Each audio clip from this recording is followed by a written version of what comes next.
Rabbi, Bayanin, Rabbis and Rebbetzins, Chief Executive and President of the United Synagogue, faith leaders, elected representatives, distinguished guests, honorary officers, family, friends, ladies and gentlemen, and last but most importantly, children. Welcome this afternoon. I thank the Chief Rabbi for his kind words and also for his support to us over the past couple of years. As a rabbi, sometimes we don't listen to our own sermons. We talk a lot about seeing the hand of God in things, and sometimes we forget to see it ourselves. I know that I and my family have seen clearly this past couple of years the invisible hand which has brought us here today to this occasion. And we say, Baruch She'echiyanu v'kiyimanu v'higiyanu l'zman hazeh. We thank the Almighty for bringing us to this time. They tell a story of a Syrian football player. I'll play it safe. I'll say he got a job with Leyton Orient. Any fans here? And somehow they made it to the FA Cup final, and he ended up scoring the winning goal, and they lifted the trophy. And everyone's screaming his name, and they're shouting, and they're throwing things at him. And he calls up his mother. He says, "Mum, I had the most wonderful day today. You won't believe what happened. I scored a winning goal. We won the FA Cup. Everyone's cheering. I'm a celebrity." She says, "Well, I'm glad you had a nice day." He says, "Why, Mum, what happened to you?" She says, "You want to hear about my day?" She says, "I got up this morning. We had a brick through the window. Now there's glass everywhere." Says, "The car got blown up and burned to the ground." Says, "Your father nearly got stabbed on the way home this morning. Your sister got attacked in the street." She says, "Yeah, it's just another day for us." He says, "Mum, I'm so sorry. I don't know what to say." She says, "You should be sorry. It's your fault we moved to London."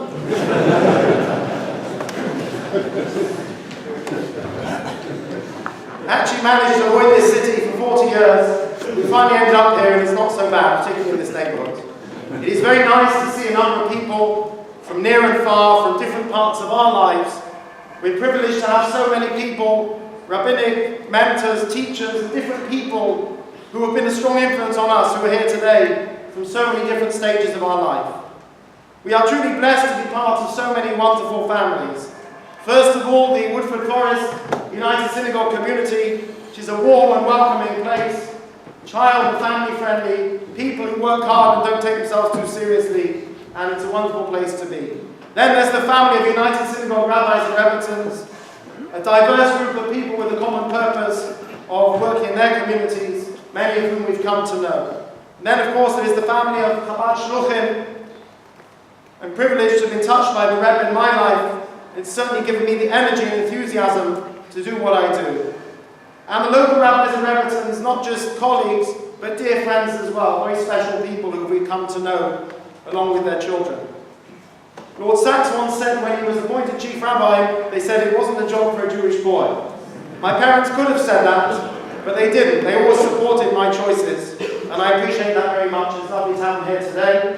We also miss my parents-in-law, who live a long way away, but we appreciate their support as well. They say the mayor of Tel Aviv was walking once with his wife, and a fellow on the building site waves to her and whistles at her. And the mayor says to his wife, "Who was that?" And she says, "That was Avi. He was somebody I used to go out with." He laughs. He says, "Aren't you lucky? If you would have married him, you'd be married to a bricklayer right now." She says, "No, darling. If I would have married him, he'd be mayor of Tel Aviv right now."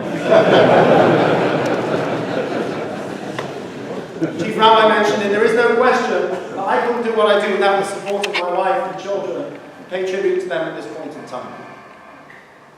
Many years ago, I was showing a group around the shul. It was a church group, and they asked me a question. They said, "You know, the Romans, when they conquered somewhere, they built colosseums. The Greeks would build amphitheaters. What is the first thing the Jews would build?" And I thought for a moment, and I said, "We don't build anything. We bring in people. A community is not about buildings. It's about people. We know from the Mishnah, a mikveh you have to plumb it in, so you need a building. But it doesn't say you need a shul or a school. It says you need a minyan, you need a mohel, you need a teacher, you need a shochet. It is people that make a community. And it's all the people around me today. Yes, rabbis and rebbetzins are humans, believe it or not. But it's the Jews in the pews, as they say. It's the members who make a community what it is. Having said that, of course, Boundary Road Shul gave up their building, and we pay tribute to them for the forward-thinking approach of being prepared to move forward in that way, to make the very strong and merged community which you see today. It's not easy to give up your ancestral home.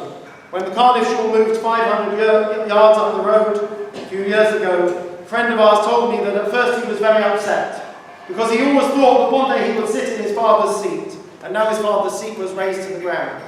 But he told me he realized, my father's seat is wherever I sit. It's about people, not buildings. The Mishnah tells us in the Pirkei Avot, in the Ethics of the Fathers, chapter 6, Mishnah 9. Rabbi Yossi ben Kisma tells the story. He says, I was once walking on the road, and a certain man met me, and he greeted me, Shalom, hello, and I responded back to him. He said, Rabbi, from which place do you come? And I told him, I'm from a great city of scholars and sages. He said, Rabbi, if you will live with us in our place, I will give you 1,000,000 dinars of gold and silver, of precious jewels and pearls. And I replied, even if you give me all the silver and gold and precious stones in the entire world, I will only live in a place of Torah. It's amazing, by the way, they didn't even interview him, they offered him a position. It doesn't happen that way, by the way. So most people understand this mission very simply. You have to stay in Golders Green, or Stamford Hill, or Bnei Brak, or Gateshead, wherever you want to stay. You have to be in a place of yeshivas, and kollels, and shuls, and shtilos. That's how most people understand this. I have to stay in my place of Torah. But like everything nowadays, we have to look at it in context. The Talmud tells us elsewhere in Sanhedrin of a discussion between Rabbi Yossi ben Kisma and his students, where he pointed to a specific gate, and he used it as a landmark. And Rashi tells us that this conversation was in Rome. Obvious question, how could the reclusive Rabbi Yossi, who's refusing to live anywhere but a city full of Torah, end up in a city like Rome, the source of the temple's destruction, and the very antithesis of Judaism? Also, even more surprisingly, we find in the Talmud in Avodah Zarah, it tells us that when Rabbi Yossi passed away, the highest Roman officials attended his funeral. Not only that, but it says they actually eulogized him. It seems unlikely that the Roman officials who forbade Torah study would travel to an exclusive Torah enclave to pay respect to a rabbi who rejects anything outside of his own little bubble. And so, contrary to our initial impression, it would seem that Rabbi Yossi was not restricted to a Torah enclave, but he functioned as a rabbi and a teacher in Rome of all places. And if he didn't take the job offered in the Mishnah, certainly it seems he took a similar one. So what is possible reasons, perhaps, for not going to the place in the Mishnah? Well, it's interesting. The fellow says to him, it is our desire that you should live in our place, which could mean you'll live for us, Rabbi. You'll sit and pray, you'll sit and learn, and we'll go to the Colosseum in those days, the football. And it doesn't work that way. There's many things your rabbi and your rebbitzin can do for you. We can help to inspire you and teach you and educate. But what we can't do is we can't be Jewish for you. That's something you have to do for yourself. And perhaps another reason, it's not for now, is the fellow says to him, I will give you all the silver and gold in the world, in the first person. You can't take a position where your salary is guaranteed by one individual. It compromises you too much. So whatever the case, in the end, it seems he went. And the lesson is very clear. I will only live in a Makom Torah, place of Torah. Doesn't mean I won't move. It means that if there's no infrastructure, you have to build. If there's a need, you build it. You take your Judaism on the road with you. And for us, this is very much the ethos that we passionately believe in. Community service and building. And this is how we see our role, our mission, along with our children, of course. As it's nearly 4 years since I attended an induction, I decided to look up the word in the dictionary just to refresh my memory. And actually, it seems to me, it's a very appropriate description for the job of a rabbi. According to the dictionary, induction means inducing a current by passing energy through a coil or similar apparatus. To me, this is a rabbi's job, to energize others, to enthuse them to take part and participate, and to realize their potential, to be a facilitator, to get others going.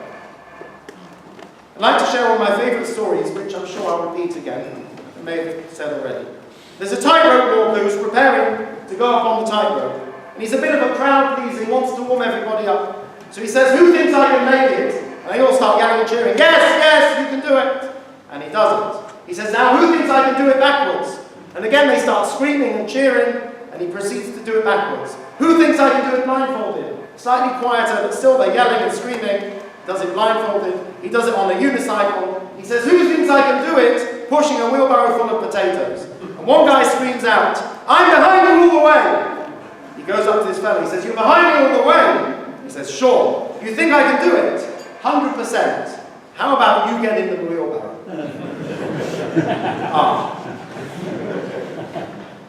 Well, the moral's very obvious. Don't stand on the sidelines, jump in the wheelbarrow.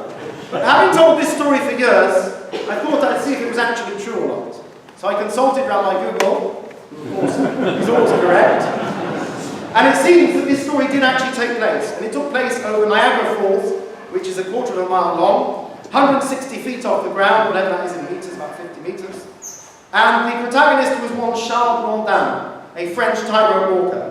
And in 1860, we're told, he actually walked across the falls, 160 feet above, not once, but several times. And each time it was a different feat. Once he did it in a sack, once on stilts, on a bicycle in the dark, even blindfolded. It even says, maybe he was Jewish, that he carried a stove one time and he actually cooked an omelette whilst walking across the tightrope. So from this I realised that there's actually another side to the story. If we're telling people to get in the wheelbarrow, we have to be very good tightrope walkers.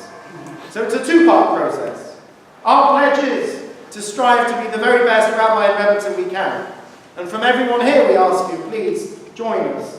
Jump in the metaphorical wheelbarrow, so we've all got some homework to do. In conclusion, having been here amazingly nearly a year, there are still many people we haven't met of our congregants.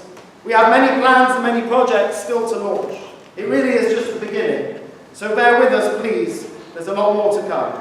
Together with Graham's strategic review, I would call very simply for a partnership between us and the community.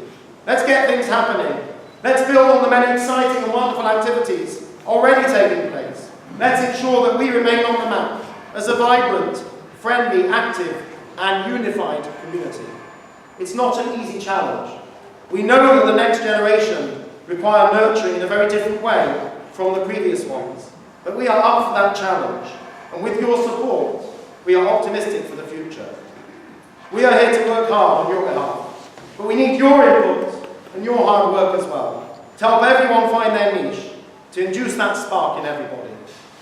We see hospitality and personal contact and pastoral care as vital pillars of our ministry. It worked in smaller communities. There's no reason it shouldn't work in a larger community as well. We certainly aim to invite everyone to our new house, and if we don't manage it straight away, please be patient and know that we're working on it.